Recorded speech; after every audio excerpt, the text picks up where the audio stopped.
আইলো রে শেখের বেটি আইলো রে শেখ হাসিনার জন্য বাংলাদেশ ধন্য বাংলাদেশ ধন্য শেখ হাসিনার জন্য শেখ হাসিনার ভয় নাই রাজপথ ছাড়ি নাই রাজপথ ছাড়ি নাই শেখ হাসিনার ভয় নাই শেখ হাসিনার সরকার বারবার দরকার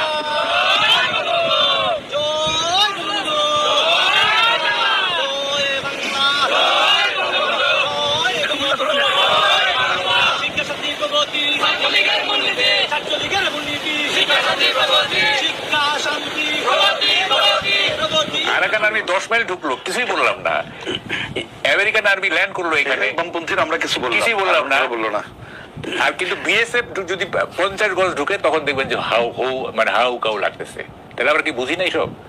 এখানে কোনো ফেয়ার পলিটিক্স নাই, এখানে হচ্ছে চিপ সেন্টিমেন্টকে ক্যাশ করো, সস্তা আবেগকে ক্যাশ করো, কোনো বাস্তববাদী চিন্তা নাই। শেখ হাসিনা এই দেশের একজন ম্যান অফ দ্য ম্যান, তার মতো আর এই দেশে কেউ হবেও না। আমাদেরকে কিন্তু কিছুই লাগে না, কিন্তু আমরা সাধারণ লোক, আমাদের মাও লাগে না, খালাও লাগে না, বোনও লাগে না, কিন্তু এই দেশে এতগুলি কাজ করছে। সে গরিব দুঃখের মা, খালা, বোন সবারই মনে করেন নয়নের মনি হয়ে গেছে। এই দেশে এত কাজ করছে, এই দেশে 96 থেকে কাজ করতেছে, এই দেশে আর কোনো সরকারি কাজ করে নাই। তার মতো ম্যান এই দেশে আর হবে না। আর এই জননী এই দেশে আর এই দেশ নিশ্চিন্ন হয়ে যায়নি। এই দেশে এখনো যদি গোনেন আপ তাহলে 30% আওয়ামী লীগ এখনো বেরোবে, প্রকাশ্যে আওয়ামী লীগের কথা বলে। এই দেশের নিরাপত্তা আসলে কি আগের মতো আছে? আপনি এই দেশে কতটা নিরাপদে ঘাটছেন? আমি সাধারণ শিক্ষার্থী হিসেবে আসলে নিরাপদ না। আমি ঢাকা বিশ্ববিদ্যালয়ে পরিচয় দেওয়ার পরে আরো বেশি অনিরাপদ হয়ে যায়।